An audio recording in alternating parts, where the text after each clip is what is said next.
ആദ്യം തന്നെ ഞങ്ങള് ദീപകിന്റെ കുടുംബത്തിന് 1 ലക്ഷം രൂപ കൊടുക്കാമെന്നാണ് കരുതിയത്.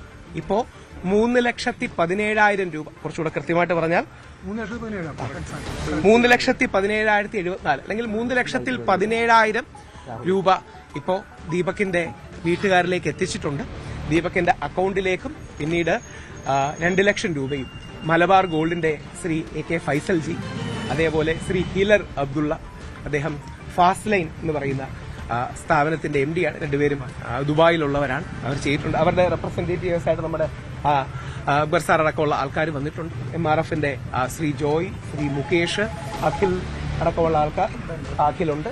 ഹോമീസ് എന്ന് പറയുന്ന ഒരു ആപ്പ്, അങ്ങനെ ഞങ്ങളൊരു പുരുഷന്മാരെ സപ്പോർട്ട് ചെയ്യാൻ ഹോമീസ് മൻ കി ബാത്ത് എന്നുള്ള ആപ്പ് അടക്കമുള്ള കാര്യങ്ങൾ കൊണ്ടുവരുന്നുണ്ട്.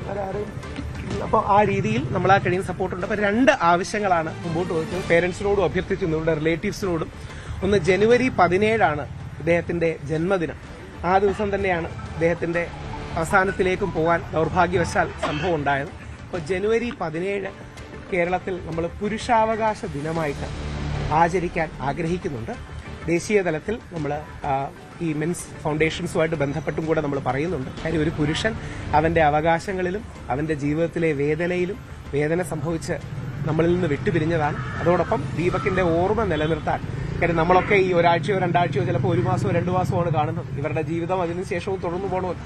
അപ്പോൾ ദീപകിന്റെ ഓർമ്മ നിലനിർത്താൻ, ദീപകിന്റെ സ്മരണാർത്ഥം 24 hours ലഭ്യമായ ഒരു ഹെൽപ്പ് ലൈൻ ഞങ്ങൾ അതിന്റെ വിഷയങ്ങൾ ഓൾറെഡി സംസാരിച്ചിട്ടുണ്ട്. ഒരാഴ്ചയ്ക്കുള്ളിൽ സെറ്റപ്പ് ചെയ്യും. 24 മണിക്കൂറും ഏതു പുരുഷനും വിളിച്ചാൽ കിട്ടാൻ സാധിക്കുന്ന mobile phone, land line number അല്ല, പലപ്പോഴും ലാൻഡ് ലൈൻ നമ്പർ ഗവൺമെന്റിൽ നിന്നും വർക്ക് ചെയ്യാറില്ല. പുരുഷന്മാർക്ക് ലഭിക്കാൻ കിട്ടുന്ന ഒരു നമ്പർ വാട്സപ്പ്, അതിൽ വിളിക്കുമ്പോൾ പുരുഷന്മാർക്ക് ആദ്യഘട്ടത്തിൽ തീർച്ചയായിട്ടും, അതായത് അവർ സംസാരിക്കുമ്പോൾ ഫ്രീ ആയിട്ട് അവരെ ഒരു ലോയറുടെ അടുത്തേക്ക്, ഒരു ഡോക്ടറുടെ അടുത്തേക്ക്, അല്ലെങ്കിൽ ലൈഫ് കോച്ചും ലീഗൽ കോച്ചിലേക്കും സപ്പോർട്ട് ചെയ്യാനുള്ളൊരു മിഷൻ മെൻസ് കമ്മീഷന്റെ ഭാഗത്തു നിന്നുള്ളൊരു എഫേർട്ടുണ്ട്. അതിന് വ്യത്യസ്ത സംഘടനകളോട്, MRF അടക്കമുള്ള സംഘടനകളോട് സഹകരിച്ച് നമ്മൾ പോകുന്നുണ്ട്.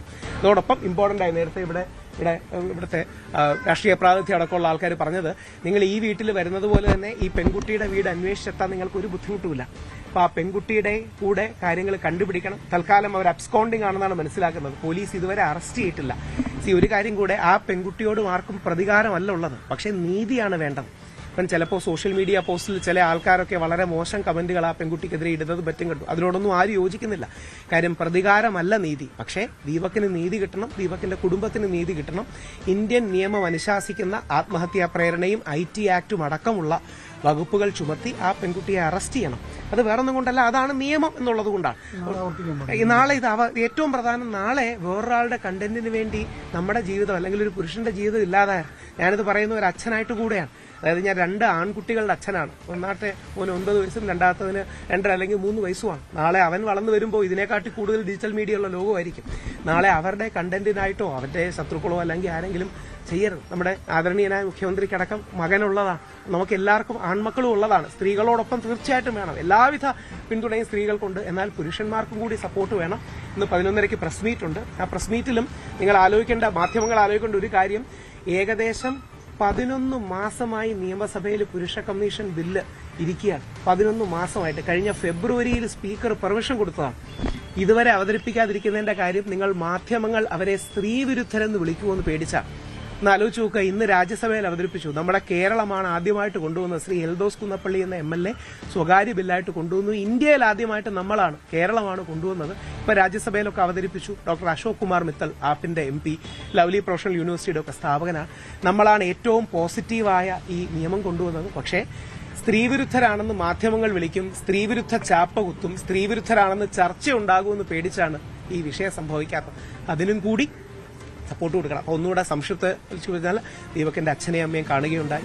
ഞങ്ങളാൽ കഴിയുന്ന രീതിയിലും ശ്രീ ഫൈസലിന്റെയും ഹില്ലറിന്റെയും സപ്പോർട്ടോടുകൂടി 3,17,000 3,17,000 രൂപ കൊടുക്കുകയുണ്ടായി. അവർക്ക് ഇനിയും നമ്മളാൽ കഴിയുന്ന രീതിയിലുള്ള പിന്തുണ കണ്ടിന്യൂ ചെയ്യും. അതോടൊപ്പം നമ്മൾക്ക് ആവശ്യം ആ പെൺകുട്ടിയെ വേറൊന്നും കൊണ്ടല്ല, നിയമം അനുശാസിക്കുന്നത് അറസ്റ്റ് ചെയ്യാനാണ്. അതുകൊണ്ട് നിയമം അനുശാസിക്കുന്ന രീതി അറസ്റ്റ് ചെയ്യണം. ആ പെൺകുട്ടിയോടും പ്രതികാരമില്ല. വളരെ മോശം കമന്റുകൾ ആ പെൺകുട്ടിക്കെതിരെ ചില ആൾക്കാർ ഇടുന്നത് കണ്ടു. ഞാൻ അവരുടെ പേര് പോലും പറയാൻ ആഗ്രഹിക്കുന്നില്ല.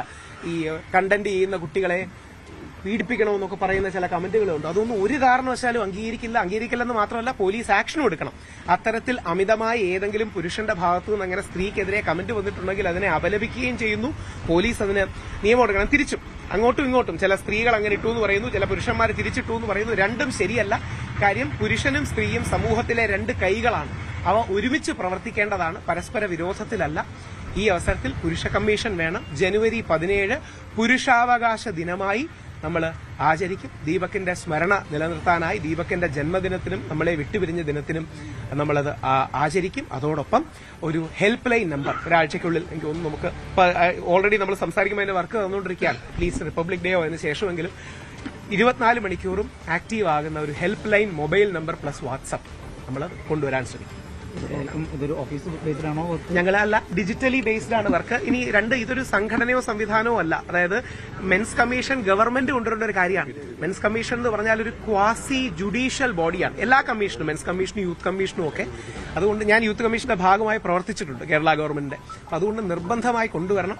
ഇതോടൊപ്പം അതിന്റെ കുറച്ച് ഡീറ്റെയിൽസ് ഞങ്ങൾ ഓൾറെഡി പുരുഷന്മാർക്ക് വേണ്ടി ഈ സപ്പോർട്ടിന്റെ ഭാഗമായി ഹോമീസ് മെൻ കി ബാത്ത് എന്ന് പറയുന്ന സാദിഖടക്കം ബാംഗ്ലൂരിലെ ഉണ്ട്, അവരുടെ സപ്പോർട്ട് ചെയ്യുന്നുണ്ട്. 11:30 അതിന്റെ ഡീറ്റെയിൽസ് കാണിക്കുന്നുണ്ട്. ഇതൊക്കെ വരുന്നത് വരെ എല്ലാവർക്കും സപ്പോർട്ടിന് വേണ്ടിയുള്ള കാര്യം 11:30 നിങ്ങളെ പ്രസ് മീറ്റിലൂടെ കാണണമെന്ന് അഭ്യർത്ഥിക്കുന്നു.